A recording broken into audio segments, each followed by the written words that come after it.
Hello guys, আসসালামু আলাইকুম। কেমন আছেন আপনারা? আলহামদুলিল্লাহ, আমি ভালো আছি। আজকে একটা কথা বলার জন্য এই ভিডিওটা করা। যেহেতু আমি প্রাইমারি স্কুলের সঙ্গে জড়িত, তাই প্রাইমারি নিয়ে একটা কথা বলবো। যেহেতু 2025 ডিসেম্বরের শেষ, প্রায় 26 আসতেছে, নতুন সাল আসতেছে, ভর্তি শুরু হবে, বই দেওয়া হবে, ক্লাস শুরু হবে, তাই এই ভিডিওটা করা।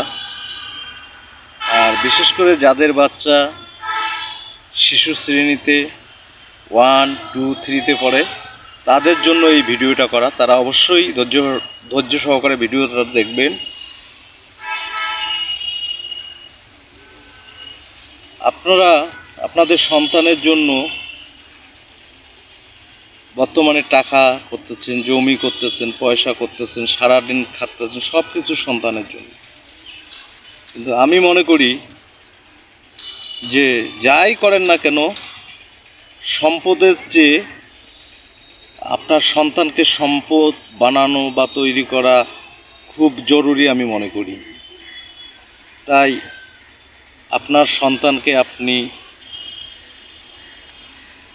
সম্পদ বানাবেন, তারা যেন ভবিষ্যতে নিজের পায়ে নিজে দাঁড়িয়ে চলতে পারে, মানুষের মতন মানুষ হতে পারে। এই কারণে কথাগুলো বলা। সেটা হচ্ছে, আপনারা অনেকেই বলেন প্রাইমারি স্কুলে লেখাপড়া হয় না। আমি মনে করি যাদের সন্তান প্রাইমারিতে পড়ে না, তারাই এই কথাগুলো বলেন। কারণ প্রাইমারিতে যথেষ্ট লেখাপড়া হয়। আর আপনারা জানেন, আমাদের প্রাইমারিতে অনেক নিরীহ শিক্ষার্থী বলা যায়, যাদের বাবা নাই, মা নাই, বাবা রিক্সা চালক, তারা তাদের নানির বাড়িতে থাকে, বাবা মা অন্য জায়গায় বিয়ে করছে। এরাই মূলত সব নিম্ন স্তরের যে বাচ্চা কাচ্চা, তারাই প্রাইমারিতে পড়ে। অনেক সময় দেখা যাচ্ছে অনেক বাচ্চা না খেয়েও আসে। তা আমি বলি, যারা আপনারা সন্তানকে প্রাইমারিতে দিবেন বা প্রাইমারি পড়াবেন, তাদের প্রতি একটা আমার আহ্বান। সেটা হচ্ছে যে আপনারা আপনার সন্তানকে প্রতিদিন স্কুলে নিয়ে যাবেন এবং নিয়ে আসবেন। প্রতিদিন স্কুলে নিয়ে যাবেন, নিয়ে আসবেন।